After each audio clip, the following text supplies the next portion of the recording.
y a la fin programmée du réseau cuivre dans les immeubles. C'est pas une petite affaire, puisque ça change complètement les fonctionnements. Mais en tout cas, le public va devoir changer, quoi qu'il en soit. Oui, justement, donc me revoilà donc avec une nouvelle casquette, et là c'est au nom d'Orange que je parle, pour Orange. Et en effet, comme tu l'as très bien dit, c'est que, et c'est écrit sur le slide, hein, vous voyez, fin programmée du réseau cuivre dans les immeubles. Bon, forcément, il peut y avoir des conséquences associées à cette fin-là, c'est évident, hein, par rapport à ça. Alors bon, pour ceux qui ne connaîtraient pas Orange, je vais pas m'éterniser dessus parce que c'est pas sur un slide que je pourrais décrire Orange, mais vous connaissez tous l'opérateur qu'est Orange. Je vous rappelle que nous sommes donc l'un des principaux opérateurs de télécommunications au monde, ce qui est notre marque mondiale pèse pour être la 8e au monde. Donc voilà, elle a son prix. Nous sommes 142 000 salariés et nous faisons travailler rien qu'en France 400 000 personnes. Donc 400 000 foyers, 400 000 familles qui dépendent un petit peu de ce que nous faisons, de notre existence. Nous sommes implantés sur 26 pays, en Europe bien sûr, en Afrique beaucoup, aussi au Moyen-Orient. Et pour ceux qui ne le savent peut-être pas, c'est que nous sommes aussi une banque. Donc nous avons 1,2 million de clients Orange, banque, hein, quelque part. Au total, nous avons presque 260 millions de clients. Bon voilà, il faut gérer hein, tout ça, ce petit monde, hein, quelque part, et tout ça, donc avec tous les systèmes de sécurité associés. Et donc le groupe est pleinement... J'ai fait tout à l'heure une allusion, ce n'était pas totalement anodin. Quelque part, nous sommes très très engagés par rapport à la planète. Nous avons une vraie politique à faire qu'en sorte nous soyons de moins en moins dépendants des énergies fossiles. Aujourd'hui, simplement, rien que pour vous dire, regardez, rien qu'avec nos data centers qui comme sont chronophages, hein, prennent beaucoup, et nos installations, 36% de notre énergie quand même est renouvelable. Et nous avons des ambitions d'aller bien au-delà d'ici donc la dizaine d'années qui arrivent. Donc quelque part, dans nos actes, dans nos choix stratégiques, y compris de matériel et de matériaux, c'est un sujet du quotidien. Voilà. Alors on va poser la petite question habituelle pour savoir si vous êtes prêts à jouer un petit peu avec nous et à gagner un des... Je ne sais pas ce que Deveco a prévu à vous envoyer comme cadeau. Bon, enfin, je ne sais pas. Donc, quelles sont les conséquences de l'arrêt du RTC? C'est le réseau commuté, vous savez, le réseau voilà, du siècle dernier, celui qui permettait que même quand il y a une panne électrique de secteur, ben vous puissiez continuer à téléphoner parce qu'il y avait du 48 volts qui continuait à passer dans les lignes jusqu'au bout. Donc, d'où pourquoi très chronophage, je disais par rapport à tout à l'heure, par rapport à la fibre, parce que ce n'est pas le cas pour la fibre. Donc, il y a 5 propositions. Voilà, donc il y a 5 propositions. C'est pas chronophage, hein, c'est énergivore. Donc ça coûte énergivore. Ouais, pardon, excusez-moi. Mais effectivement, 5 solutions. Donc la fin d'une connexion directe entre le téléphone et la prise en T, une obligation à disposer d'une box entre le téléphone et la prise, la fin d'une connexion continue lors d'une panne électrique, la disparition du réseau physique en cuivre et des services qu'il soutient, la fin d'un service dédié à toute gestion technique du bâtiment. Voilà, donc il y a plusieurs réponses possibles, Didier, le temps que le public réponde. On vous laisse répondre à les 5 secondes. 4, 3, 2, 1, allez, 0 et Benjamin. Est-ce qu'on peut afficher les résultats? Voilà, on affiche les résultats en ordre dispersé. Didier, qu'est-ce qu'il en est alors? Voilà, je n'arrivais pas à bien voir ce qui en sort. Donc, la fin d'une connexion, voilà, attendez, vous allez voir tout de suite par rapport à ça. Voilà, donc, la fin d'une connexion directe, donc ça oui, vous l'avez compris, un téléphone et la fameuse prise en T, celle qu'on a dans nos vieux appartements, puisque voilà, depuis 1974, on installe plutôt des prises RJ45. Une obligation de disposer d'une box entre le téléphone, et ça c'est important, et la prise, ça c'est important, c'est-à-dire qu'on abandonne tout obligatoirement, même ceux qui ne veulent faire que du téléphone basique, il faudra qu'il y ait une box à l'intérieur. Donc on va vers ce qu'on appelle le tout IP. La fin d'une connexion continue lors d'une panne électrique. Là oui, quand il y aura une panne électrique, il n'y aura pas de connexion, puisque ni Internet ni téléphonique, puisque de toute façon, on n'en envoie plus. dans les câbles. Donc, s'il n'y a plus rien dans le secteur, il n'y aura plus rien. Après, par contre, la disparition physique, oui, ça viendra. Ça fait partie du sujet, quelque part, mais la raison, c'est ça que je vais vous expliquer, du réseau physique en cuivre et des services qui le soutiennent, la transformation se fait évidemment que si la fibre est arrivée. Donc voilà, donc c'est pas systématique. Et la fin du service dédié à la gestion technique des bâtiments, oui, ça pose des problèmes parce qu'énormément de services de gestion technique dans les parties communes des immeubles étaient sur ce qu'on appelle de l'analogique, donc le fameux RTC, où ça fonctionne tout seul et qu'une fois que c'était branché, ça fonctionnait tout seul. C'est fini puisqu'il faudra y mettre un réseau tout IP. Voilà. Donc voilà, je pense que c'était assez important de vous rappeler ça. C'est les fondamentaux. Alors, maintenant, j'en viens donc à mon sujet de prédilection pour rapport à ça. Donc, le numérique, il est devenu vraiment essentiel dans l'habitat. Ça, c'est clair. Aujourd'hui, il n'y a pas de souci. On l'a vu ça notamment en passant par la période Covid. Et donc, on a bien vu que autant la vie économique que sociale du pays dépendait à pouvoir être connecté à quelque chose. Et donc, ça, c'est important. Alors, je rappelle une seule chose. Voilà, pour ceux qui sont un peu médisants, un peu sur le sujet, c'est que chaque grand projet du XXe siècle, que ce soit que ça arrose la mobilité, le cadre de vie professionnel, l'énergie et tout ça, est un fort marqueur à nos transformations du quotidien, à notre manière d'exister, de vivre au quotidien. Les réseaux ferrés, l'automobile, l'arrivée de l'électricité, ça fait toujours rire ceux qui pensent que, quand je raconte à mes enfants que quand je suis né, il n'y avait pas d'électricité chez moi. Ben ouais, il n'y avait pas d'électricité chez moi. Et l'eau, il fallait aller chercher au puits, elle n'était pas directement. Donc voilà, je n'avais pas l'adduction directe. Donc, dire, ah bon? Ben ouais, mais c'était bon. Bon, je peux paraître très âgé, mais bon, malgré tout, voilà. Et donc l'arrivée de téléphone, qui a fait tourner une page de ceux qui n'avaient que pour échanger que le moyen d'envoyer une lettre, un courrier, et qui 2 jours au lendemain, à l'instant T, on pouvait « Allô, tu es là ?»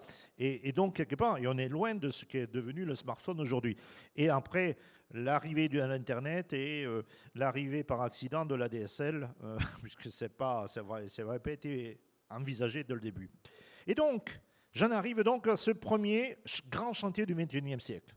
Nous sommes au XXIe siècle, nous sommes encore en son début, et déjà l'État a amorcé, au même titre qu'au XXe, il a amorcé le fait de réseau ferré, d'en faire un seul, alors que chaque région avait le sien et tout ça. Eh bien, l'État français a décidé que maintenant, il fallait que tout le monde ait le très haut débit en la matière pour que, voilà. Et donc, ce très haut débit arriverait par 2 réseaux, la fibre et le mobile en la matière.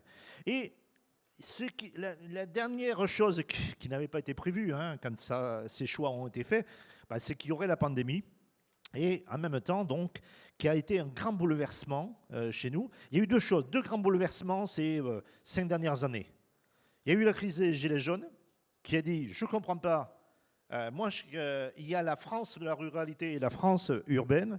Et donc, il y a quelque chose qui ne va pas là-dessus. Il y a une disparité. On n'est pas égaux devant tous les différences, l'accès aux services.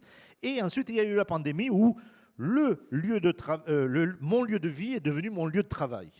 Mais lieu de travail, lieu d'études, lieu de culture, lieu de tout, économique, accès à la médecine et tout ça. Et ça, quand même, il ne faut pas en perdre de vue parce qu'on va voir que tout ce qui se propose aujourd'hui, tout ce qui va vous être proposé, tient à ce constat-là. Et donc, il a fallu répondre à ces 2 enjeux en peu de temps. Voilà. Et donc, on est parti à fond sur le fait qu'il fallait mettre la fibre partout, y compris dans la ruralité. Et là, je peux vous dire qu'aujourd'hui, c'est pour très, très, très bientôt la fin de cet objectif qui nous avait été fixé, et notamment de cette feuille de route fixée par l'État. Alors, je vous disais tout à l'heure, il n'y a plus France Télécom ou les PTT ou Orange qui déploient. C'est qu'il y a aujourd'hui 18 opérateurs donc d'infrastructures. Je ne vous parle pas des opérateurs commerciaux. Je vous parle des opérateurs d'infrastructures. Donc il y en a 18. Eh bien, il faut savoir avec qui vous avez affaire localement. Donc ça, c'est assez important. Donc il y a un site qui s'appelle cartefibre.arcep. Vous tapez votre adresse et ça vous dit qui est l'opérateur d'infrastructure locale. Voilà, ça c'est assez important là-dessus. Alors après, il faut se dire qu'aujourd'hui, les résultats, je dis, c'est pour bientôt. On a recensé à peu près 42 millions et demi de locaux à adresser. Et là, il y a les maisons secondaires, les maisons principales, mais il y a aussi les entreprises, enfin tout ce qui doit être adressé, 42 millions. Et aujourd'hui, on est à 32 millions. À fin juin, on était à 32 millions. On sera largement à 35 ou 36 millions à la fin, au mois de décembre. Donc ça, c'est quand même pas rien. Ça veut dire, regardez, ça veut dire que la fibre, elle n'est pas loin de chez vous. Elle n'est pas dans votre appartement, mais elle n'est pas loin de chez vous. Il y a en gros aujourd'hui donc 75% des locaux qui sont accessibles à la fibre, mais il y a aussi 16 millions et demi de gens qui ont souscrit un abonnement à la fibre. C'est pas rien par rapport à ça. C'est-à-dire qu'aujourd'hui, les offres très haut débit que vous avez, ADSL par exemple, celle qu'on connaît, l'adresse là, avant elle était sur le cuivre, donc le fameux ADSL. Mais maintenant, on a basculé. Il y a plus d'abonnements sur la fibre qu'il y en a sur la DSL. Donc, vous voyez, la page se tourne. Alors, même s'il y a des...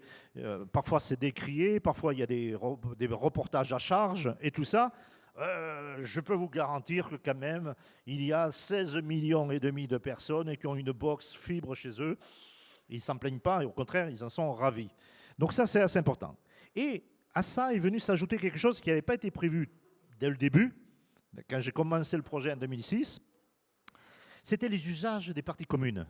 Et donc, en gros, le fait de passer, de migrer sur le tout IP, il a fallu répondre aux besoins des parties privées, donc ce qu'il y a dans le logement, et en même temps, anticiper sur le fait que les parties communes aussi auraient besoin d'être connectées et interconnectées. Alors, pourquoi? Parce que derrière ça, en même temps, on a dit, on ne va pas entretenir deux réseaux en parallèle. Un réseau cuivre avec de moins en moins d'abonnés dessus, et donc qui coûte de plus en plus cher, et puis un réseau fibre très performant et qui trace pour les 50 prochaines années.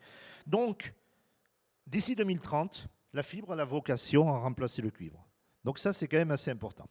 Alors, pour ceux qui ne savent pas et pourquoi, quelque part, là, il y a un simple schéma, vous le recevrez et vous le regarderez de près. C'était simplement, c'est qu'on est rentré dans une ère de débit, d'avoir besoin de consommer beaucoup de débit. C'est-à-dire que quelque part, ce qu'on a souvent reproché à la DSL, c'est que quelque part, parfois, on était un abonnement ADSL, avec du 10 mégas, du 15 mégas, c'était chouette. Si on était tout seul, dès qu'on commençait à le partager entre nous, à plusieurs dessus, il ne restait plus grand-chose, il n'y avait pas assez. Donc on est rentré dans une logique à dire, mais si il y arrivait beaucoup plus, si je tourne davantage le robinet et que je mets à disposition de chacun 100 mégas, même s'ils sont 5 à consommer dessus, ils auront toujours du 30 mégas, du 40 mégas chacun, et donc automatiquement, ils en auront toujours plus. Et donc, ça permettra d'avoir des meilleures perspectives aussi de ce qu'on va pouvoir faire.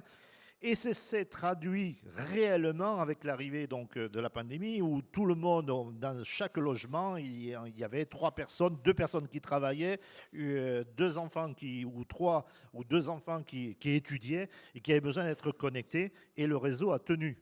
La preuve, c'est que c'est devenu quelque chose d'essentiel et il a tenu, on a été félicité. Donc c'est vrai que c'est assez intéressant de voir que les réseaux du XXIe siècle, ils seront donc sur ce qui est le plus performant en la matière. Donc la fibre et puis après la 4 et 5G, 6G qui va revenir dessus. Alors ça entraîne quoi concrètement? L'abandon des infrastructures cuivre au profit de la fibre. Vous l'avez compris, ça va se faire automatiquement. Or, câblage du logement, le câblage de logement, les fameuses installations Ethernet, donc cuivre à l'intérieur qui permet de redistribuer dans toutes les pièces, tout ça, ça restera pour l'instant en cuivre, mais malgré tout, voilà. Après, je ne vous parle pas du Wi-Fi, l'utilisation du Wi-Fi, bien sûr, dessus. Après, ça a entraîné autre chose, c'est qu'un statut de zone fibrée. C'est-à-dire que les collectivités locales au niveau national sont heureuses d'afficher que leur commune elle est fibrée. Entièrement fibrée, ils mettent un panneau devant leur ville, leur village en disant c'est fibré, vous pouvez venir vous installer ici, vous pourrez télétravailler, tout ça. Et ça, c'est assez important aussi. Ensuite, ça veut dire aussi que dans l'immobilier neuf, eh bien, on ne met plus du tout de cuivre. Voilà, donc c'est une économie aussi pour le projet immobilier. Pourquoi mettre deux réseaux en parallèle alors qu'il n'y en aura qu'un de branché? Donc ça, c'est assez important. Et donc, s'ensuit donc le fait qu'on va démonter le cuivre en même temps. Et les usages, donc, ça entraîne aussi que les usages sur support analogique, notamment pour la gestion technique du bâtiment, devront migrer vers le tout IP. Alors, il y a des choses de simplicité. Et là, bon, je le dis parce que je m'en suis exprimé avec les adhérents de l'ARC plein de fois. Attention aux sirènes, à ce que vous entendez, quoi, quelque part. C'est-à-dire que, par exemple, à un moment donné, il y a des tas de gens qui ont dit bah, écoutez, vous occupez de rien. Et j'ai vu lors d'un des salons de l'ARC, où j'étais l'année dernière notamment, où il y avait des gens qui profitaient de cette aubaine pour vous vendre des kits à 800 € pour les ascenseurs, par exemple, ou des choses comme ça. Des kits achetés en Chine, et voilà, je ne fais pas volontairement de trucs, mais je mets un exergue. Oui, ben, ça fonctionnera aussi bien. Oui, ça fonctionne aussi bien, mais il fallait acheter ce kit-là. Mais après, les services de télérelève ou les services les capteurs là-dessus, ah ben là aussi, il faut que vous preniez un abonnement aussi mobile et tout ça. Au final, ce qui peut paraître simpliste et simple, c'est souvent une fausse bonne idée. Donc je fais attention, j'attire l'attention par rapport à ça. Je veux dire, faites attention, ne pas vous laisser séduire par tout et n'importe quoi. Alors, on en est à quoi là? On parlait donc de la fermeture du cuivre. Il va être progressif, bien sûr. Il se fait en 2 phases. Ça dépend de l'avancement de la fibre. Évidemment, la présidente de l'ARCEP, notre gendarme à nous, a encore annoncé hier qu'il nous autoriserait à démonter le cuivre que si on affichait clairement que 100% des locaux étaient éligibles à la fibre optique. Donc vous voyez, il y a des conditions à cela, on ne va pas vous fermer les choses tout de suite là-dessus. Malgré tout, on commence déjà, on est en phase de transition depuis 2020, où on commence à démonter une partie du cuivre, ça jusqu'en 2025. Pourquoi 2025? Parce que normalement, en 2025, il doit y avoir la fibre partout en France. Donc on dit qu'à partir de janvier 2026, on peut commencer à envoyer la grosse artillerie, la grosse machine à démonter le cuivre par rapport à ça. Donc il y aura 2 étapes, une étape de transition jusqu'en 2025 et une étape ensuite de fermeture industrielle qui vient là-dessus. Quelque chose comme ça, c'est qu'aujourd'hui, on a encore 23 millions de lignes en cuivre qui sont là sur le terrain, qu'on doit donc s'occuper. Donc c'est des millions de kilomètres, quelque part. On doit d'abord migrer les clients sur un autre support avant de démonter complètement. Donc ça me paraît totalement important à faire et à mettre en œuvre. Et pour terminer, donc, je dis que le tout IP dans l'immeuble. Le tout IP, ça veut dire donc une box. Avoir une box et, si possible, n'avoir qu'une box unique. Quand j'ai redessiné le bâtiment comme ça, comme tel, j'ai deux étapes. On voit les choses un peu en bleu supérieur qui symbolisent les appartements dans lesquels où chacun a sa propre box, son propre opérateur, et donc il y branche tous les objets connectés qu'il peut avoir, comme je vous disais tout à l'heure, entre 15 et 40 objets connectés aujourd'hui. On voit des choses, c'est des milliards maintenant qu'on a au monde de propositions d'objets connectés. Le frigo qui vous dit coucou, il n'y a presque plus rien dedans. Enfin, plein de choses comme ça qui se connectent. Que vous pouvez gérer à distance, la sécurisation. Alors, moi, je me passe comme ça un petit truc. Il y a des politiques qui vont peut-être lire et écouter ce que je suis en train de dire là-dessus. Mais quand j'entends, pour une question d'économie, éteignez vos box, quand vous partez, vous y avez dessus aujourd'hui la sécurisation de l'appartement, toute la sécurité de l'appartement qui est dessus. Vous y avez plein d'autres choses qui font fonctionner votre appartement et qui vous tiennent au courant, même si vous êtes loin de votre appartement. Si vous l'éteignez en partant, autant laisser vos portes ouvertes pour que les voleurs rentrent. Bon, enfin bref, voilà. Donc je dis attention, il y a des choses qui se disent parfois ou qui s'écrivent qui ne sont pas très cohérentes quand même par rapport à ça. Bon, voilà. Et donc, la deuxième chose que je vais montrer, c'est que donc, dans les installations type dans les appartements, ensuite, une zone d'interface à créer dans les parties communes, et que je dis une zone d'interface pour récupérer tous les services de gestion technique du bâtiment. Donc une vraie passerelle intelligente qui récupère tout, et d'où, derrière ça, il faut y mettre une personne intelligente. C'est-à-dire qu'il faut y mettre quelqu'un qui va faire les branchements, qui va veiller à ce que la batterie elle est en charge. Pourquoi? Parce qu'il y a une coupure de courant, mais il faut bien qu'il y ait aussi que ça continue à fonctionner 7 jours sur 7, 25 heures, surtout quand vous avez de la sécurité et tout ça, enfin des tas de choses et des données sensibles qui vont s'y véhiculer dessus. Donc, cette phase d'interface que vous voyez ici en bas à droite, là, complètement, il y a donc un métier, un des métiers, pour moi, d'une personne.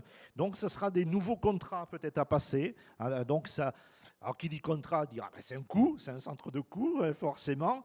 Mais je dirais que quelque part, quand on fait tous les calculs, je pense qu'au final, vous êtes bénéficiaire d'avoir une personne qui gère précisément l'ensemble de vos... et auquel vous allez lui donner des obligations de résultat, parce qu'à la fin, au moment de l'Assemblée générale, quand vous présenterez les comptes, il devra aussi vous présenter aussi peut-être les économies qui ont été faites par rapport à avant, avant que ces choses soient en place.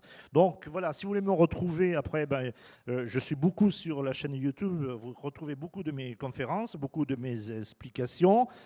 Si vous voulez avoir des choses par rapport à Orange, vous avez ce numéro vert, le 0800 38 38 84, qui vous permet, notamment pour ceux qui ne sont pas encore raccordés, je parle immeuble, hein, là-dessus, et vous rentrez dans le processus pour que ça soit fait.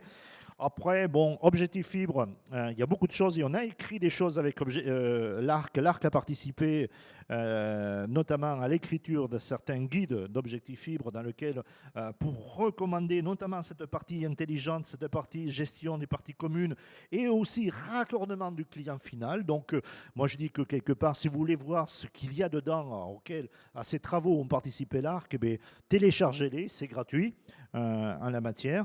Et ensuite, si vous voulez savoir quel est votre opérateur local, celui avec qui vous devez discuter pour la partie technique, je dis, pas commerciale, technique, vous allez sur le site de l'ARCEP et là-dessus, vous saurez tout ça. Donc, je vous remercie et peut-être si vous avez des questions, je suis toujours là pour vous y répondre.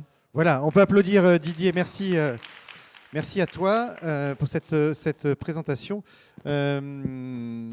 J'ai oui pour les questions. D'ailleurs, pour ceux qui veulent, qui sont dans la salle, il y a un grand restaurant à côté. On peut déjeuner aussi ensemble.